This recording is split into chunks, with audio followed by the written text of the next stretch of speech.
ఇంటున్ రానుల్లా జర సల్లగా నీళ్లు దాగుండ్రి సంతోషమైన ముచ్చట.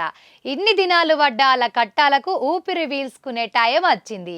గుడ్డి కన్ను మెల్ల నయం అన్నట్టు ఉన్నది. పోయేదానికంటే ఎంతో కొంత అచ్చుడు నయం అనుకుంటారు కదా ఎవ్వలైనా. ఈళ్ళ సుతం గంతే. అవు అక్క, నీకు ఏడిచ్చిండ్రు జాగా? ఏమో నిషెళ్ళి టోకన్లు ఇచ్చిండ్రు గాని ఇంకా ఏ చెప్పలేగా.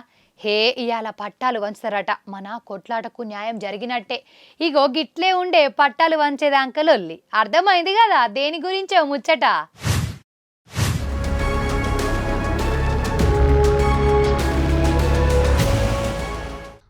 రైట్.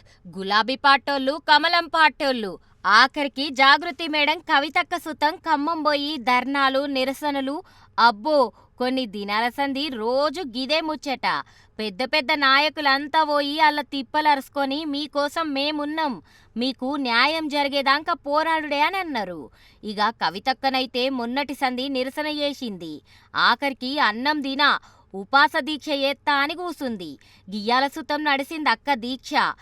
ఇండ్లు గూలగొట్టిన తాన ఇండ్లిచ్చే వరకు అన్నం ముట్ట అని శబ్దం చేసింది కవితక్క. వెన్యూ ఏమన్నా మారితే మారచ్చు కానీ దీక్ష మాత్రం మారదు, ఆహారం మాత్రం తీసుకునేది లేదు. Thank you. జై తెలంగాణ, జై జాగృతి.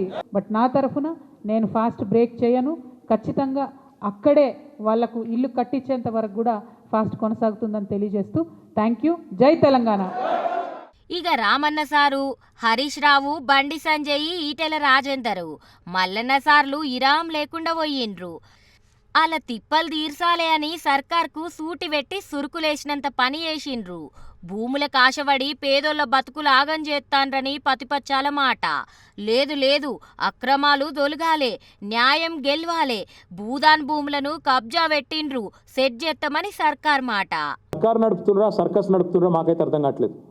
కూలగొట్టేది మీరే, మళ్ళీ తప్పుడు లెక్కలు చెప్పేది మీరే, భూమాఫియా అని పెద్ద పెద్ద డైలాగులు కొట్టేది మీరే, మళ్ళీ ఈరోజు చూస్తే అయ్యో అని చెప్పి నాలుగు ఖర్చుకొని మళ్ళీ పట్టాలు ఇచ్చేది మీరే. అది కూడా కొంతమందికి ఇస్తామంటే ఎట్లా అర్థం చేసుకోవాలి మిమ్మల్ని? సర్కస్ నడుపుతున్నారా, సర్కారు నడుపుతున్నారా, ఏం చేస్తున్నారు ఆలోచించండి.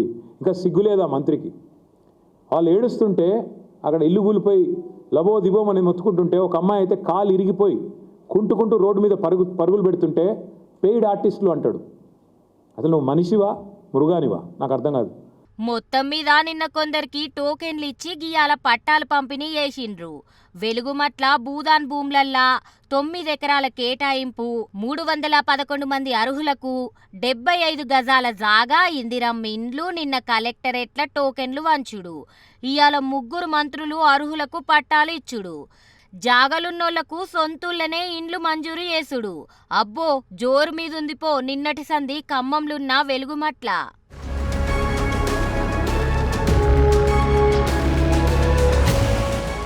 ఫిబ్రవరి 24 తేదీ నాడు అందరిండ్లు కూల్సింది సర్కారు. 31 ఎకరాల భూదాన్ భూముల్లా ఇండ్లు అక్రమంగా కట్టుకుండ్రు, కబ్జా పెట్టిండ్రు. పైసల ఆశ చూపి 100 గజాల జాగ ఇప్పిస్తామని ప్రజలకు ఆశ చూపి 3 కోట్ల పేద ప్రజల తాన తీసుకుండ్రు. అందుకే ఈ పని అని సర్కార్ మాట. మొత్తం 740 ఇండ్లు కట్టుకుండ్రు. ఇండ్ల 412 మంది అర్హులుంటే అండ్ల 311 మందికి భూదాన్ భూమిలో ఒక్కొక్కలకు 75 గజాల జాగిచ్చి ఇండ్లు కట్టించి తతిమ్మ 101 మందికి వాళ్ళ ఊళ్ళే జాగలున్న కాడ ఇందిరమ్మ ఇండ్లు కట్టిస్తారట. ఇక వీళ్ళ తాన తీసుకున్న 3 కోట్ల పైసలను మళ్ళా వీళ్ళకే ముట్ట చెప్తారట.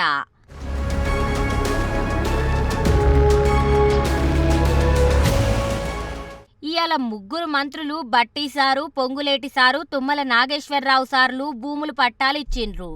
అయితే 31 ఎకరాల భూమిలా 9 ఎకరాల మాత్రమే వీళ్ళందరికీ భూములు ఇస్తారట. అందరికీ ఉత్త 75 గజాల జాగా అంటే ఓ 2-3 అర్రలు చిన్నగా పడతాయి అనుకోండ్రి. మరి తతిమ 22 ఎకరాలు ఏం చేస్తారో దీని వివరాలు చెప్పాలని రేపు మాపు పతిపచ్చపోళ్ళు అడగకుండా ఉంటారా? అందరు అడిగే కంటే ముందే జర ఎప్పుండ్రే సార్లు. ఆయనత వివరాలు సుతం అంటాన్రు తతిమ్మ జాగ మీద కాయసున్నోళ్ళు.